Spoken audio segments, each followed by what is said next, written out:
Hi guys, just want to continue with the video on installing my amateur radio into my 2019 GMC Canyon diesel pickup truck. Started the other day and then it started raining really bad. We had some really bad weather, so it put me behind a day or so, but anyway, I finally got everything installed. I'll come over and show you. I've got a circuit breaker here that it goes to a power distribution block that I mounted inside the vehicle. I'm gonna try to show y'all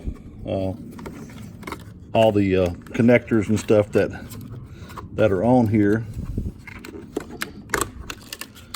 Anyway, I was able to tie my main power into here. You can't take this nut off. It's permanently attached to this stud, so I wasn't able to get a terminal ring under there. That's what I was trying to do instead of mounting it here, but this does not come off from the factory. So I was able to go under here, tie into this main bus right here, got everything all secured back up. Like I said, it comes over to this circuit breaker, got drip loops in there. As I said in my previous video, I was able to go through the firewall down there using a grommet. I've got my ground here going to the battery as Yaesu recommends. It's also fused. Come around, show you the inside, how I ended up mounting my radio. And that's how I ended up mounting it. They sell these little things at Walmart. They're called a fastball. They're for a cell phone. It's magnetic, has a magnetic thing that goes on the back. I had it mounted on the other side and it fell off. I didn't have it stuck good, so I stuck it over here. Now I wish I had it back on this side. Anyway, that's where my microphone goes. I've got my Yaesu mounted right here. I haven't fully got it adjusted yet, but I'm gonna do that here in just a few minutes. I brought the extended power for my microphone is down here. So that's where my microphone is mounted. I'll show you what I used to mount my radio. There's a company that sells custom brackets that you take off some of the plastic parts and you use an existing screw. And I couldn't find one for my vehicle. Panavice is the name of the company that does that. I couldn't find one, and they're about 30 something bucks if you do. I went to the local Home Depot, bought me a joist hanger.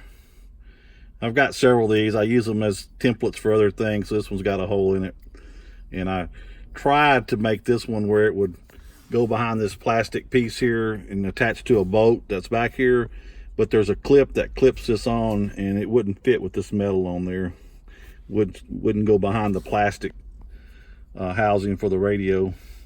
So instead I drilled a few holes into the plastic. Not very big deal.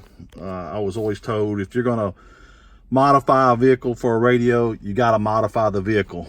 So three or four little holes back there. If I resell it, they won't even see them. They're very small little holes that are holding this clamp on, and I painted it black so it would match everything. Painted my screws black. So that's where I've got my radio. It's got power to it all the time. So Mobile lane, K60 Hill. Come in there. This is on the Texas Nexus Wires X repeater right now. And somebody's talking on there. And I'm going to show you the back where I brought all my wiring. I should go back here.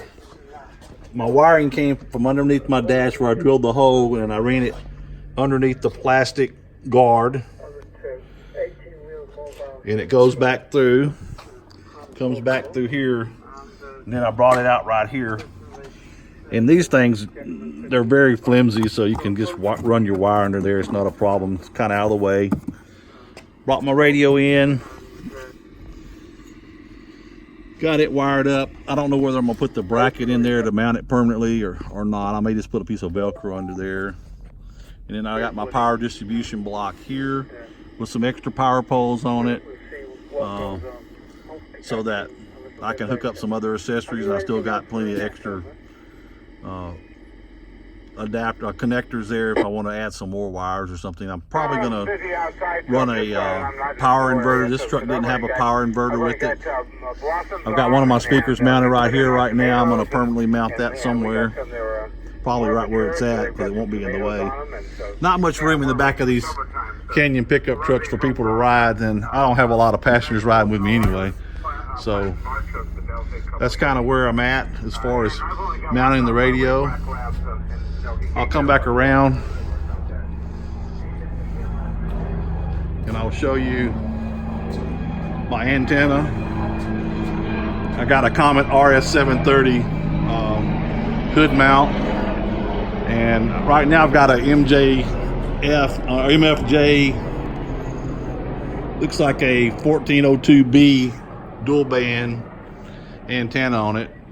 Little short one. It seems to have really good range and really good reception so far. I haven't checked the SWRs on it, but I'm going to here after I shoot the video.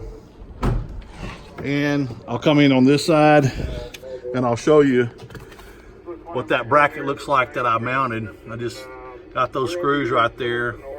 Some of those are dipped in black. I got one screw I need to take out and dip it in black paint. Anyway, it looks really clean. Of course, you got the wires coming in for the microphone and the radio right here, and those of course go to the radio right here. So they are kind of exposed a little bit, but it's not a big deal. They've got plenty of slack in them, and to me that's a pretty clean install. I could have come all the way back here and looped them under the plastic, but chose not to because one of them wasn't long enough. Anyway, I hope this helps you if you buy one of these trucks. It kind of gives you some ideas. I think using one of these brackets to mount my radio saved me a lot of money. I think it's going to work out really nice. I've used it for other things, other radio installs, and they seem to work really good. Pretty good size metal, pretty stout. I thought about doubling it up and make it even twice as strong, and I may do that if this thing seems to be too flimsy when I start driving down the road, but I don't think it will. I had this mounted in my this radio was mounted in my 2015 Subaru for about a month, and I used just an angle bracket. I can show you that. I got that in my toolbox, and it worked out perfectly. It was a little thicker metal, and if I could have found that, I used this bracket here, had it mounted right above my little covey hole with a couple of screws. I had it Velcroed to start with, and it didn't hold very well, but I put a couple screws in it. Then on this side, I drilled a bigger hole right here to run the head of the FTM-400 through there, and that worked out really good. So if you got a Subaru, save some money, you can get your little bracket like that, and man, that thing was really on there very secure, a whole lot better than the truck so far. So that might be why I double up on one of these and make it a little bit stronger. Anyway, I hope you enjoyed the video. Hope it helps somebody. If you have any questions, email me. My call sign is KI5USA, but my previous call sign was KI5CZU@gmail.com. Anyway, have a great day, 73s. Talk to y'all later, and have a good day.